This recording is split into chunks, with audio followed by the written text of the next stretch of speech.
I'm Scott McEwen, co-author of American Sniper and Ghost Sniper, and you're watching Mr. Media. There is a rogue American trained sniper tearing up the Mexican countryside, and more importantly, the country's political landscape, in Scott McEwen's latest Sniper Elite novel, Ghost Sniper. On the surface, hell, the cover illustration is a close up of an enhanced sniper rifle. You might expect that this will be a story that glorifies horrific gun violence. And while the violence is brutal, it isn't celebrated at all. The fast moving story is one of good versus evil and many shades of dirty gray, all of them leading back to the CIA. If you like tales of international espionage and psychological warfare, it's hard to beat the power of Ghost Sniper. As for Scott McEwen, who's joining me today, he is a San Diego trial attorney who made his name in books as the late Chris Kyle's co-author on the #1 New York Times bestseller American Sniper, the autobiography of the most lethal sniper in U.S. military history. Now, you may also have seen the film version of American Sniper, which starred Bradley Cooper as Kyle and was directed by Clint Eastwood. And there might have been an Academy Award involved in there somewhere. Hmm. Incidentally, a feature film based on Sniper Elite is currently in the works. And with that, Scott McEwen, welcome to Mr. Media. Thanks for having me on.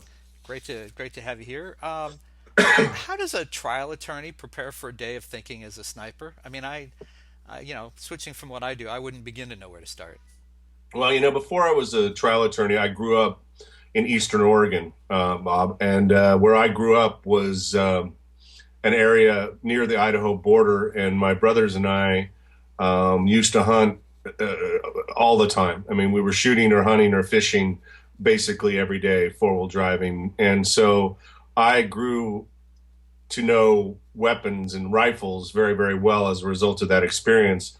And the area where I grew up is kind of the starts of the High Plains Desert, if you will, the Great Basin, before you hit the Rocky Mountains. So there's a lot of open area on top of the mountains that between timber stands, which makes for very, very long shots. And I grew to get pretty good at long shots, and then started experimenting with calibers of weapons that are now routinely used for hunting and even in the military, but then weren't so routine, such as the 300 Winchester Magnum, which is my favorite gun of choice.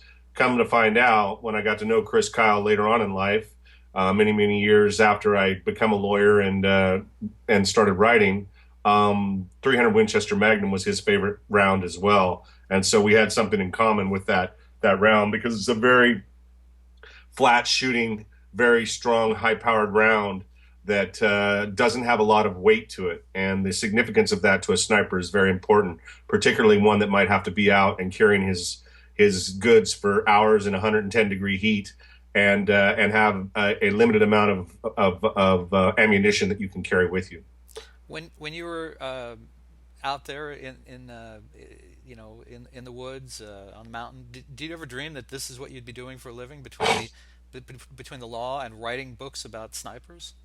No, certainly not. I mean, I've always been. My father was a pilot in World War II. I was not in the military, although I was accepted to the Air Force Academy and did not go. I ended up going to Oregon State undergrad instead. But I did not believe or have any understanding that I would ultimately find myself friends with and then writing the stories of Chris Kyle.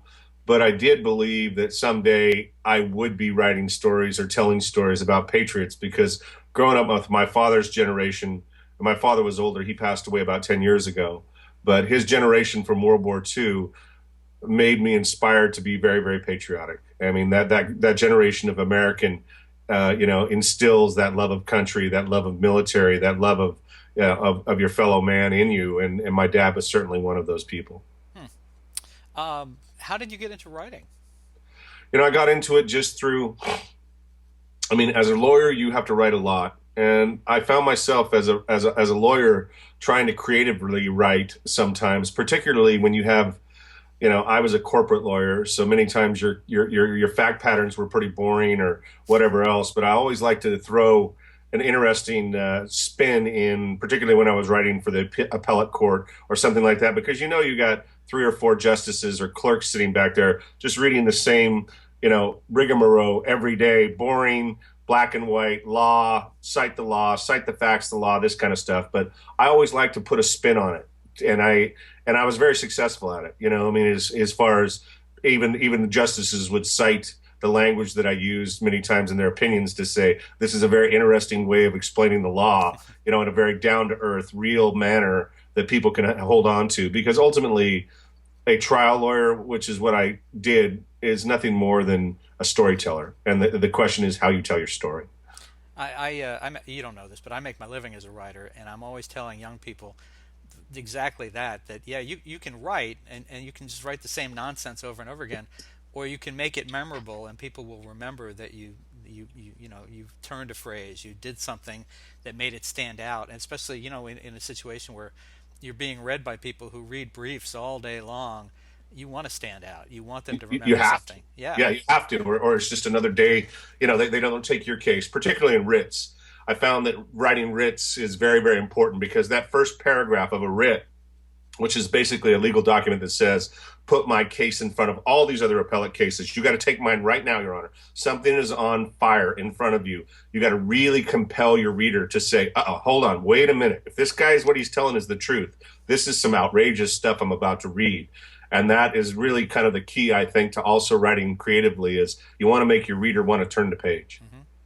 Well, you definitely did that to me in Ghost Sniper. I told you off air that I generally, when I get to the end of these fiction books, I stop at a certain point, so I can't give away the ending. And we had to delay 24 hours finishing this interview for technical reasons. It's killing me because I want to know how the damn thing ends. So I got to tell people that you may think a sniper novel. Why would I want to read a sniper novel? I'm telling you, it moves really well. It's a lot of it's very tense, a lot of adventure. There's people you care about. Yeah. Would your high school English teachers have ever predicted that Scott McEwen would be a writer one day? I don't. I laugh about that because I remember in high school English. In fact, I was just thinking the other day of my high school English teacher, and they made us memorize. Or my high school English teacher was kind of a older lady, and a lot of people didn't like her because she was, quote, considered to be over the hill. I personally liked her a lot, and she was kind of a Shakespeare file, if you will. And I will never forget the poem from Merchant of Venice and the mercy speech that was given in that play, because I felt that was such a compelling piece, just to say the quality of mercy speech that they gave in that play. I thought it was like brilliant, brilliant even back then. So I think that I appreciated good writing back then while I didn't understand it. Maybe I certainly appreciated a good tale, and a tale told by a classic writer, even Shakespeare. I really enjoyed when I was in high school. Now, so you explained a little bit about how your interest in rifles came about and sharpshooting, that kind of thing. But one of the things that's interesting about this particular book, and I'm guessing others in the series, is that it takes place in a lot of exotic places. I mean, it's Switzerland and China and Mexico, D.C. This stuff always fascinates me because interviewing a lot of novelists, I'm always curious to know how they get their detail. I mean, have you been to these places? Are you really good at dispensing details from online? And one of my favorite hobbies, and I should say that probably my favorite hobby is to travel. And when I was in college, I attended college in Europe, and I also lived in Europe before I went to law school and worked in London. I actually did some work for a member of parliament in London. So I traveled a lot in Europe while I was there, and I've been to Mexico I live in San Diego, so Mexico is literally a stone's throw away. But so I've been down there many, many times, and this book was kind of an amalgamation between myself and my co-author, because my co-author lives in Mexico, Gil Koloniar. And so we both wanted to kind of collaborate and bring in different aspects of each of our experiences with this one to kind of put the character in that world. If you look in the series, and I think, Bob, like most series you ever read, you've had the opportunity to read this one, but I would suggest to yourself and obviously to the readers, and not so much for the purposes of sales of books, it's really not that. It's more like to say that this character of Gil Shannon and his cohorts really begin in book one. And in book one kind of sets the ground stage, if you will, for these guys and for how they operate, their senses of humor, their sense of justice. And their justice sense is much different than your average person's, because they literally, have the decisions between life and death at their fingertips, and they make the call on what it is. And when you're dealing with situations like these, I used to have guys, and I have guys tell me all the time in the spec ops world, and that is, if I'm going to work on an operation, I'd rather work in black op than I would on regular op. And I used to ask them, well, why is that? And their response was, there are no rules of engagement. Nobody, you don't file reports on this type of stuff. This is your rules of engagement are exactly what you set them at. So it's a different set of rules, if you will, than the average military guy has to deal with, in engaging an enemy, which I many times disagree with the rules of engagement, because I think that they're so much slanted towards the terrorists as opposed to our military. But that being said, many times in this world of black operations, there are no rules other than what you set yourself. Well, I was going to say, certainly in the book, you get the sense that there are no rules. Certainly the people in the book, the people who are supposedly the good guys, they're not following any rules at all. That's right. Because they know that they're dealing with guys that don't follow the rules. So you either get in the same level playing field, or it's many times a fatal mistake. Except that they well, I don't want to give away too much here. They don't follow the rules even when they're dealing with their own people. No, yeah. Well, that's the other thing too, is the characters that are created here, particularly, Crosswhite and Shannon.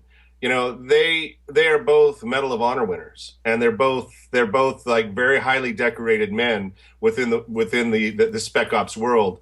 And so as a result of that, it brought them notoriety, but it also brought them a certain sense of entitlement. Shouldn't say entitlement. I should say the belief that they are special. And so that's one of the things I like to write into the characters, is what you do with that belief and how you limit or use that belief to help you complete your mission for your nation, and many times for your teammates.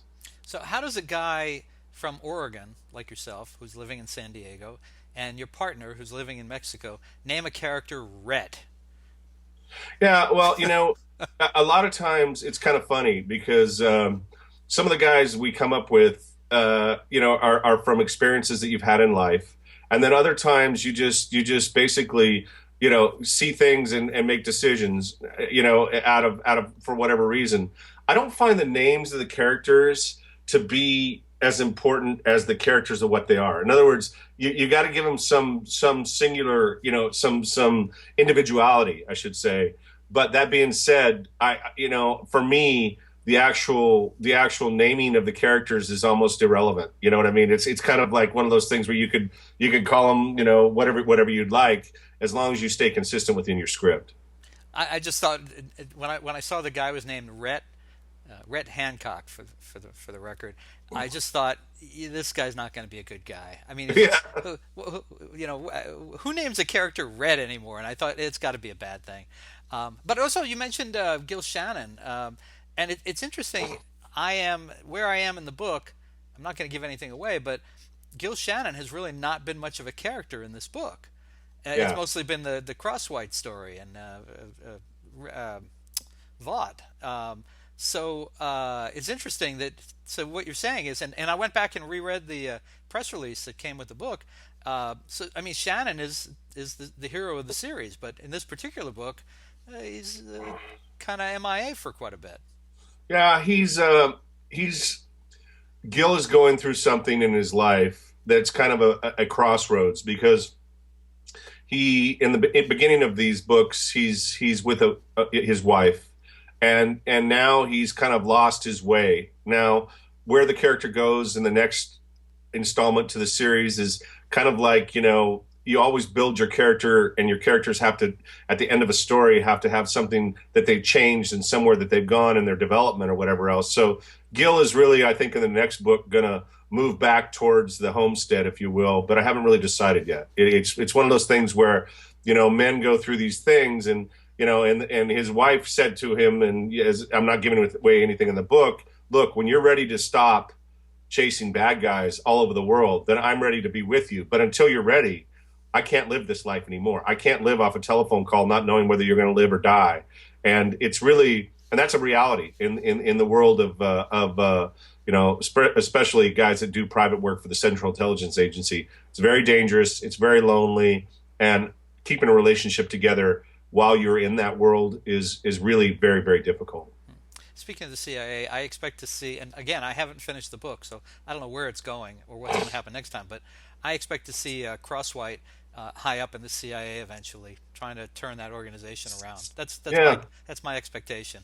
Well, Crosswhite, the thing about him is you got guys like Bob Pope that make executive decisions and have more the big picture, and then you got the Crosswhites of the world that, as they said in one of the James Bond installations, are many times the blunt instrument of the decisions. The one that actually goes out and takes the shot or does whatever is necessary. So both are absolutely imperative in any world of an intelligence agency. And, sometimes they can move in between. Gil has certainly moved more towards the headshed, if you will, but Crosswhite is still an operator.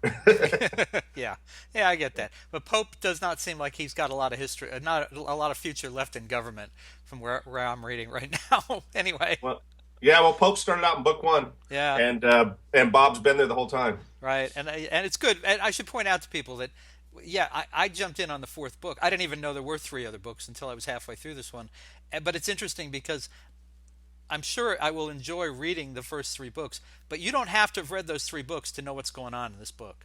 Right. You're And that's introduced. that's the tough part about a series is all must stand alone, but each must build on what's come before. Right. Yeah. Yeah. And it does that really well. I mean, I don't feel like I realize every character in every book, whether it's part of a series or a standalone, has a history.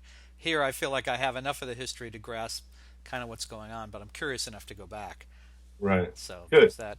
Oh, would you say then, to go back to what I was going to ask you, would you say that in writing about international locations and things, have you been to most of the places? I mean, have you been to China, for example? Have you been to Switzerland? Yeah, I've been to basically every place in this book, and I spent a lot of time in Switzerland actually, skiing and also traveling through there. Love that country. It's beautiful. But and Mexico, the final scene that I won't go over yet, but my decision was whether it was going to take place in the town where it did or in the main square of Mexico City, where the beautiful grand church is there, where they actually filmed the last James Bond movie. The opening scene was in that same square right there by chance, because I've always thought that was such a photogenic place and such a great place to have a sniper duel. In the future, there might be one there anyway, but there's like major, hundreds of yards and a huge square between each other, and it would be a great avenue to have a sniper duel right in the middle of it. It just occurred to me as you were talking about that another parallel I think from your book would be might be with the series 24, the Kiefer Sutherland series, in that there were always and the difference is you hint in this book, Ghost Sniper, in the fourth book of the series, about suitcase nuclear weapons that were brought into the country and things. And in 24, they had a nuclear bomb go off outside of Los Angeles, which you would think that would tie them up for at least the whole 24 hours dealing with that, and they never reference it again. There's never reference again to it. Also, in your book, you have in this story, there's an earthquake in Mexico City, and you're dealing with that throughout the book because it's becomes a player, and I'm sure it'll factor in later. But Well, Mexico City is famous for its earthquakes. I mean, one of the things that it's like as common as L.A. In fact, more common than L.A. to have earthquakes there. They've got some serious faults in that town. It's built on a volcano too. So, but yeah, I mean, I like to create, as does Jim, as much chaos as you can, and then find clarity within the chaos, because ultimately these operators, what they're good at is being able to focus even when the world around them crumbles. And even when it becomes so complex, they still have to focus in on either the shot or getting the bad guy or whatever it is. their mission is. And that's one of the things that I find very interesting about these type of special operators is their ability to focus, even when your average person would think everything in life is chaos. You mentioned your partner again on this, Jim. How do you guys divide up the work? Who does what, and how do you resolve things? Sometimes we do it by chapter and throw them back and forth. Sometimes we do it by characters coming in. We always discuss the plot line that goes on with the characters. The original three books, particularly the first and the second, were already directly in my mind as far as where I wanted to go with the SEAL Team 6 operator Gil Shannon, the lead character in this series, and some of the operations that Gil did in the first book and the second book are taken directly from special operations missions. But so when you start one of these books, does one of you start writing and send it to the next one, and you write back and forth, or does one of you take like the whole through line of one particular plot aspect, or how do you do that? Generally, it's chapter driven. Just put chapters back and forth for different things that we're doing, and we'll just send them back and forth to each other. And one of the things that Jim is very good at that I get bogged down in is dialogue amongst the characters. So his script writing, if you will, is really good, as far as the dialogue and the banter between the characters. Whereas mine is more of an overall, here's the mission, here's the goal, here's how you set it up, here's the weaponry, here's the logistics, here's the airplanes, the trains, the automobiles, whatever else. So it's kind of like I think I do more of the thought process as far as the overall picture of where we're going with the operations, and Jim does a lot more of the dialogue. And how did you guys find each other? How did you start working together? We both have the same agent in New York. Oh, Ian Cleaner at Objective Entertainment. Great guy. nice, very nice. Yeah. Yeah, Jim wrote a book that I really liked called Cannibal Rain. And it's kind of a end of the world kind of thing, hence the name Cannibal Rain, where people are actually eating each other because the food supply is gone. The earth it's a post-apocalyptic dystopian world of a meteor hits the world, and everybody's basically fighting to survive. In the proverbial nuclear winter for 2 years, where there's no light whatsoever that comes through the clouds. Essentially, the event that killed the dinosaurs, or at least what people contend to be historically the event. But he wrote a book about that, and it just struck me as some of the scenes in there were so let's just say base that human depravity that Jim can describe. He can go anywhere he wants, and so I really was impressed with his ability to write characters that had really come to the most basic level of human existence, and so that's kind of the friendship that him and I started was from there. At the same time, do you make sure that you're never left in a room alone with him? Because hearing that kind of stuff would make me go, yeah, I don't want to be alone with this guy. Well, I tell you, in the second book, if he gets that hungry look in his eye, I'm out of here. well, in the second book, interestingly enough, and this is a funny story because our editor in New York was definitely a little freaked out. But in the second book, we have a scene where the nuclear weapon that is involved in that book, that is in play in the United States, has been smuggled in a drug tunnel. And the drug tunnel, this is in Target America, book 2 of the Sniper Elite series. The drug tunnel is operated by a drug lord in Mexico. So the drug lord in Mexico realizes that his tunnel was used. One nuclear bomb has already gone off. The second one is in play in the United States. Martial law has been declared. And he realizes that he has just been elevated from a drug lord that's protected by his own government many times with bribes in Mexico to a international nuclear terrorist that's going to be hunted down like a dog and killed like one, whenever the CIA and the FBI and the NSA and everybody else can get a beat on him, they're going to take the shot. And so he realizes that's what it is, and he is interrogating the guy that took the bomb through his tunnel but didn't tell him what he was transporting. And let me tell you something, that interrogation I had it a certain way. When Jim was done with it, it will make you cringe when you read the Oh, interrogation. That's all I can say. yeah. Because like these Islamo terrorists say that they won't talk. And there's an interesting statement that I heard from a friend of mine in the SEALs that was one of the interrogators, and he says, "Everybody talks. It's just a matter of when." Yeah. Yeah. Yeah. I think I'd pass on that scene. I Yeah. don't.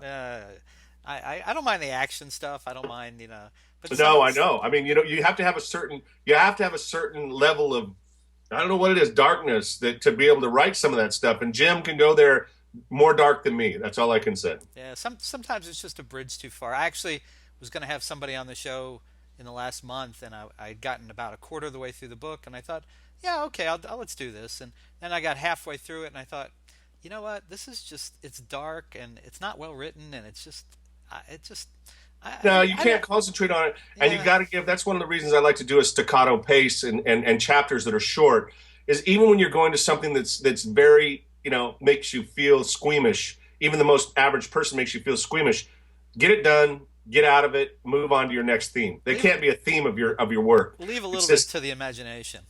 exactly. Yeah. In my opinion, I agree with you. Let me ask you one more thing about Sniper Elite, and then I want to ask you about Chris Kyle. So I understand that there is a movie in the script writing process. Is that where it's at? It is, and the script is looking very, very good. It's Sheldon Turner wrote the script. Sheldon's a good guy. He's got at least one, possibly two Academy Award nominations. He's an A-list writer from Los Angeles, and he has got the script just about to the point where I think it's finished, and I really, really like it. It's an amalgamation of the first two books, One Way Trip and Target America. And it's been acquired by Sony Columbia Pictures. And the producer on the project is a guy by the name of Kevin Misher. And Kevin was the guy at Universal, ex-president, that was responsible for the creation of the Jason Bourne series and several other huge series there. And the guy's like, he's really bright.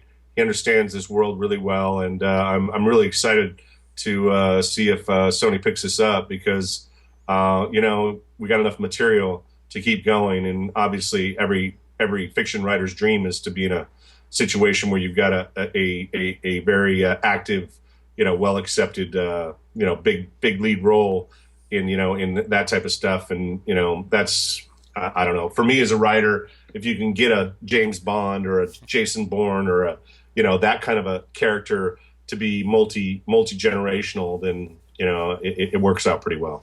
Do you have a fix in your mind on where and when you become strictly a writer and walk away from the law? I'm pretty much done with the law. Oh, you really?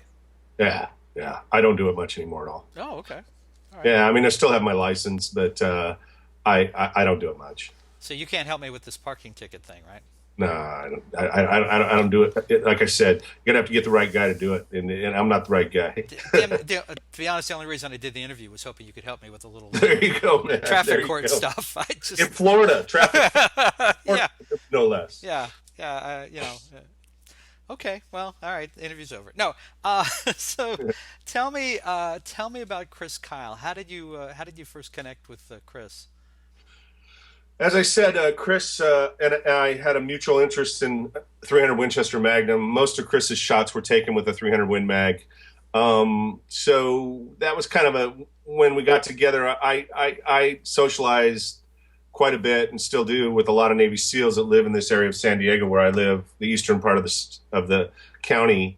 And I met Chris through another friend of mine who was an ex-Navy SEAL, another buddy of mine, and just got to know him and really got to know his story in detail just over a beer and barbecue or whatever. And, after I'd heard so many amazing, stories from Chris and from his fellow operators and, mostly in Team 3 Charlie, I just said to Chris, I said, your story is really historical. And, I think it's something that deserves to be accurately recorded and accurately written down because it's really kind of the story of the battles that we've kind of fought since 9/11, 2001, in the sandbox in Iraq and in Afghanistan and in related areas.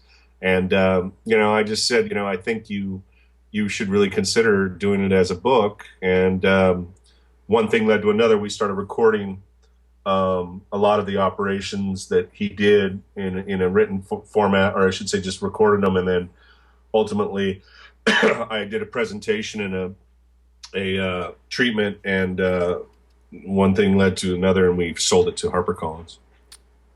Very good. And there were a couple people involved with that book besides the two of you, right? Yeah, there was Jim DeFelice I worked with out of New York. After we'd had the project was sold and ready to go, and pretty much most of the raw material was done, a decision was made to go from third person, because Chris didn't want to take too much personal credit, to an autobiography first person. I was then still an active duty lawyer, in fact, starting a trial.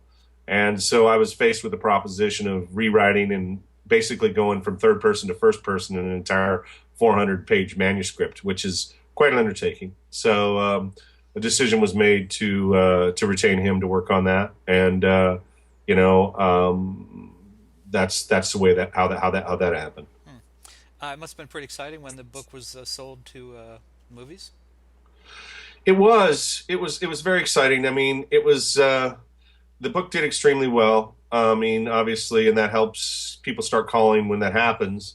There was a lot of different interests in Hollywood, and I was fielding that area. I mean, at the time, it was all very new to both Chris and I, although I'd had some experience in the legal world in Los Angeles for some time when I practiced up there.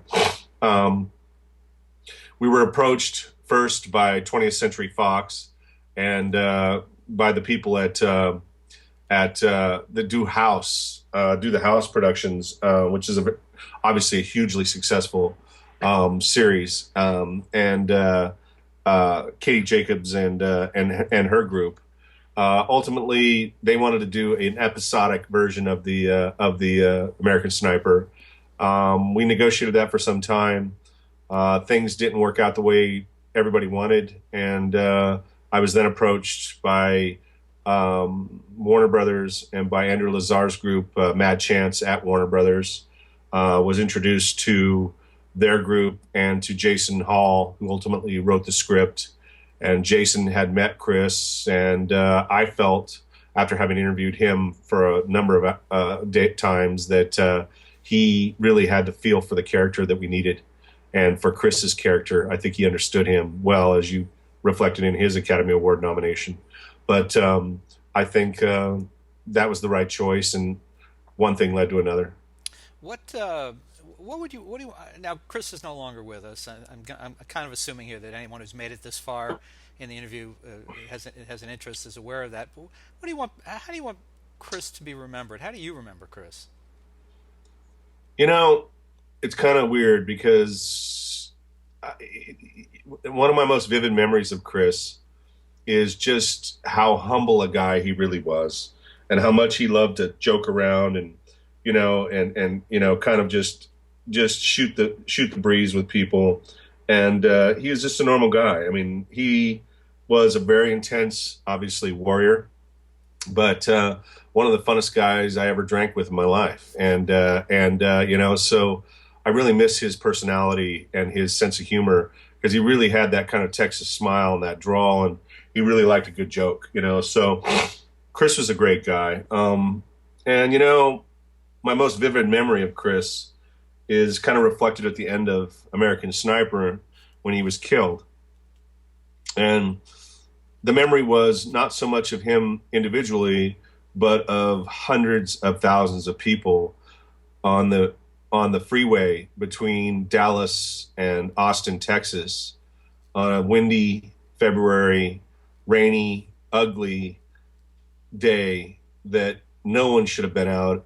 And there was hundreds of thousands of people lining the freeway for over 100 miles. And every bridge on an overpass had a huge American flag with the local fire departments.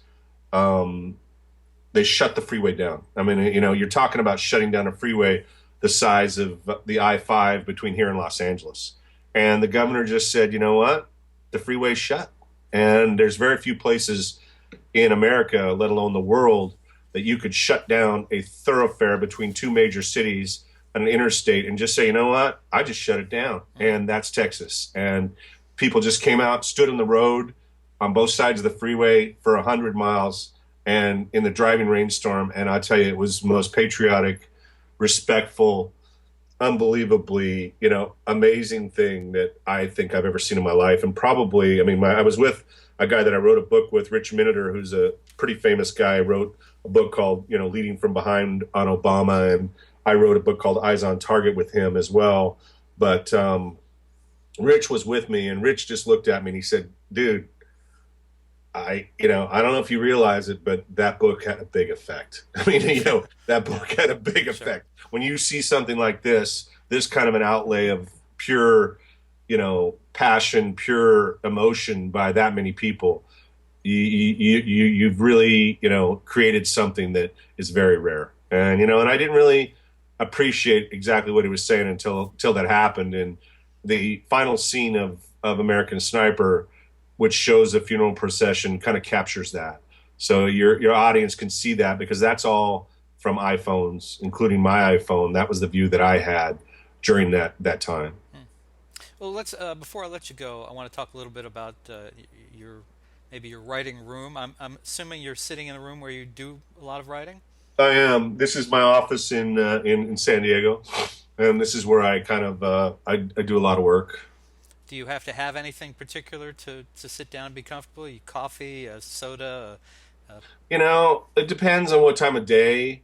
My best stuff is done, Bob. I think I'm kind of an early riser, so I'm up early and 6 a.m., 5:30 a.m. kind of thing. I go to bed early, but I'm up and rolling before the rest of the world kind of is nagging at you, kids and dogs and whatever else. And so I find that just the ability to sit and be in a quiet place, I don't care where that place is probably of paramount importance to me.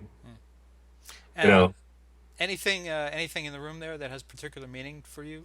Since we have the video, I like to pry into people's lives a little bit.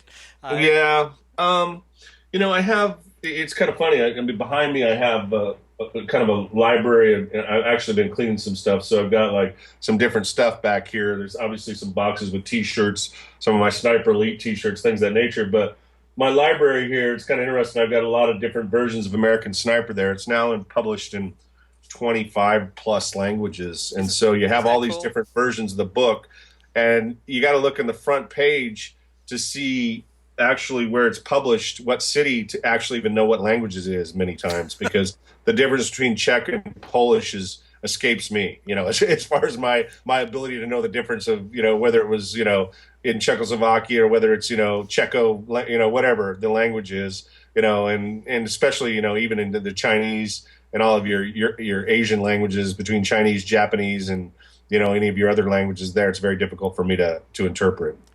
I get that. I have a book, economics book I did was published in several European and Eastern European countries.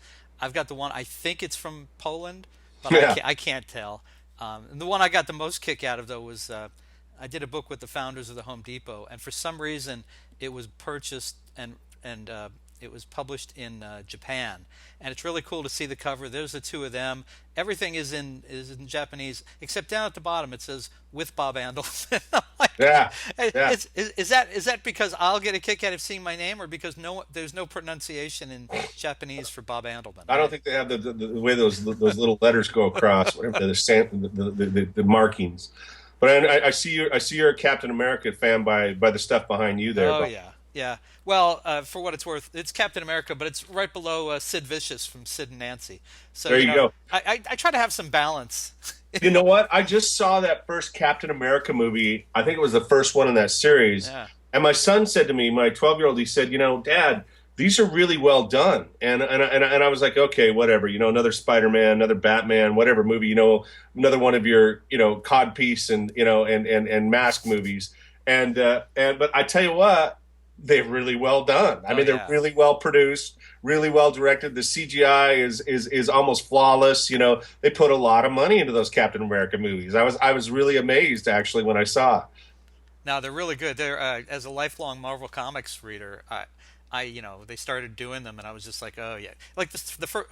This is off track, but the first one was the Iron Man movie, and it was just like, Iron Man. Iron Man's like second rate, but it's like, wow, you really found a way to make me believe Iron Man could exist. No, man, they do an amazing Yeah, job, and I'm not a big fan of that genre. I mean, I was, I kind of like some of the old comics. I used to read them, but I was never a big like, I wouldn't go to a Spider-Man movie when the next one comes out or whatever, that kind of a thing, But I really felt like those movies, that series of movies, were really well done, technically as well as the personalities were compelling and I felt the whole thing was really really kind of professionally produced. I'll tell you what, if you like the first one, having read your book now, yeah, I think you'll like the second Captain America even more. It's got a real Iron Curtain kind of twist to it. That's what I've heard. Yeah, I've heard the same thing, so I'm definitely going to watch it. yeah, check that out. Yeah, What's next? This was book four in the series. It sounds like there'll be another one. yeah, I think there will be. We're in the process of negotiating that right now. As you might expect, the the future of a book like that is many times becomes, let's just say, more interesting to the publishers and to everybody else if in fact the series is turned into a movie, and so you're kind of at that stage where you're in the impasse between, that they're in production, or I should say they're in development, but when they put it into production and it's actually made and made well, it kind of changes the whole thing as far as value is concerned, and we're kind of in that at that stage of production or level of the next book.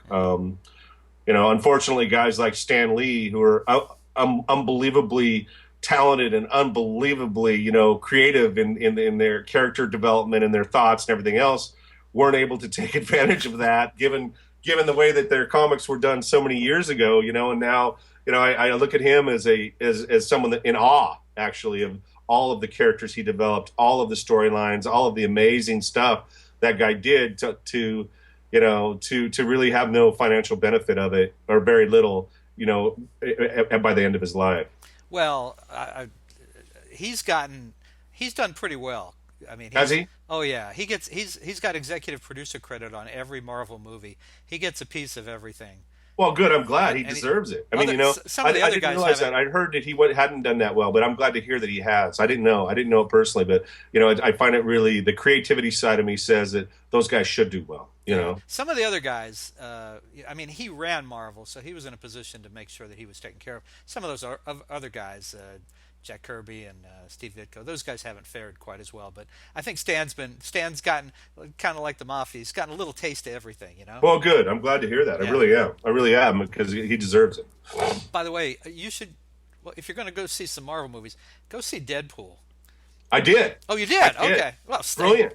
And Brilliant. I I was mean, just thinking, I felt, and it was the spin that was taken on that character. I don't know if it was written that way because I never read the Deadpool comics, but the spin, kind of that, that third person looking in saying, do you expect this to be another one of the Marvel movies, whatever, or another, just, I love that kind of deadpan, take the piss out of yourself kind of viewpoint. yeah, that's straight out of the comics, but also Oh, is it? it is the way the comics are written. But also the Stan Lee cameo in there is spectacular. Yeah, yeah, yeah, yeah.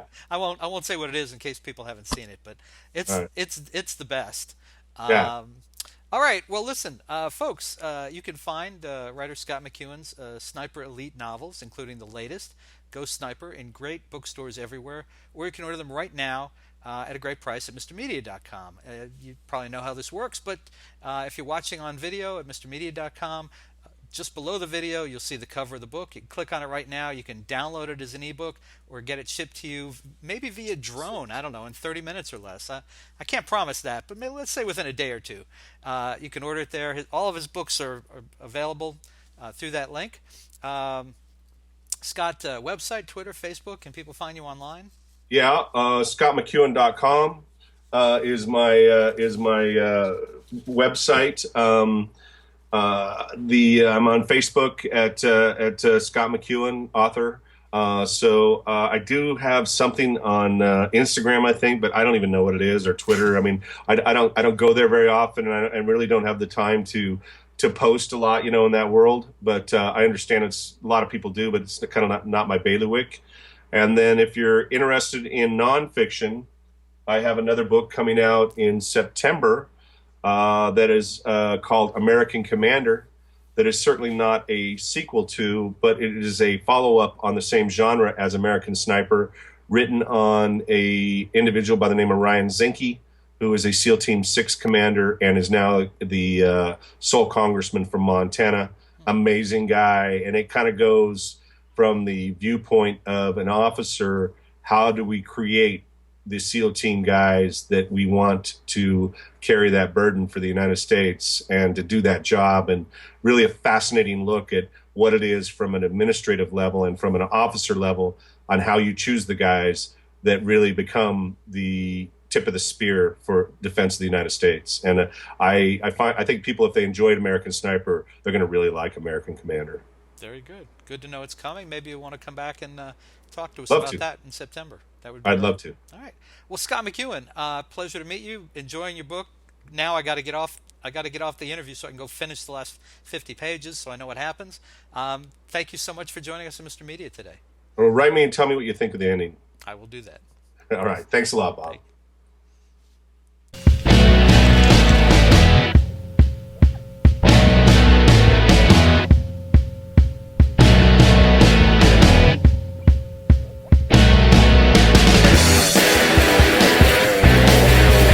I'm not going out tonight. I'm gonna sit at home in the dark, watching lights on the street tonight. Turn out the stereo receiver, turn your back on the deceiver. It's a bad idea to believe her, a bad idea to believe her. Turn up the stereo receiver, turn up the stereo receiver. Mr. Media is recorded live before a studio audience full of unsuspecting target practice dummies. Oh, wait, was that supposed to be a secret? Oh, well. In the new media capital of the world, St. Petersburg, Florida.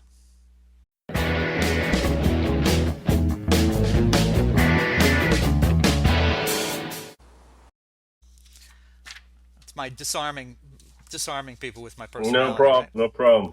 And in the case of a sniper book, I think disarming is very important at this point. It is. Got to get people relaxed before you shoot them. That's exactly what I was thinking.